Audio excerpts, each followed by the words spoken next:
देखा परवर्ती खबर ओडिशा रे सक्रिय होउची आउ एक पश्चिमा झड़ प्रभाव में 4 दिन भिजिब सारा राज्य। आज रात पुणी राज्य में बदलिज पाग पुणी राज्य में प्रबल कुआपथर वर्षा सह बहिब पवन। तेज जाना संपूर्ण खबर ता पूर्व वीडियो को लाइक करूँ जदि पार्टी आपंकर सांगसाथी मान भिडियोटी को सेयार करनी। जदि फ्रेंड्स आपण मैंने आमर चैनल नुआ ही भिडियो देखुं पूर्व केबे भी सब्सक्राइब करना तेज निहाती चैनल को सब्सक्राइब कर सहित पाखे आसुवा बेल आइकन को बजाय रखिता। तेज राज्य में आज रात पाग बदलवा बेले आसंता काली सारा राज्य में सक्रिय हो आउ एक पश्चिमा झड़।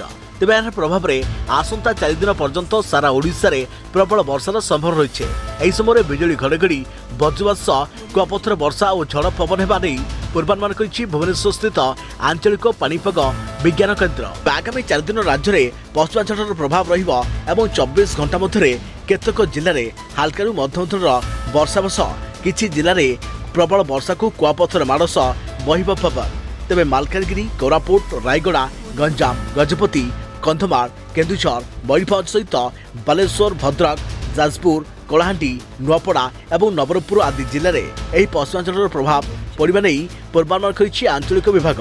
तेज कोरापुट, रायगड़ा, गजपति, मयूरभंज आदि जिला को एथि निमते पाणीपाग विभाग पक्षर येलो वार्निंग जारी कर तेज 26 तारिख रविवार ठारू राज्य में वर्षार परिमाण वृद्धि पाइब। फल बिजुली घड़घड़ी सह प्रबल वर्षा भिजिब आभ्यंतरण ओडिशा। यह समय पवन घंटाप्रति बेग 50 ରୁ 60 किलोमीटर हो पारे।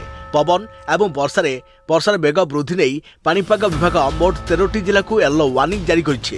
यह व्यतीत उत्तर ओडिशार 8टी जिला को येलो जोन अंतर्भुक्त कर सेहीपरि आसंता 27 तारिख 12टी जिला को सतर्क सूचना देवा सह येलो अलर्ट जारी कर दिया जाइछे। तेबे 29 तारिख पर्यंत राज्य में प्रबल वर्षा और 30 तारिख पुणी एक पश्चिमा झड़ आसबार संभावना रही पाणीपाग विभाग सूचना देइछे।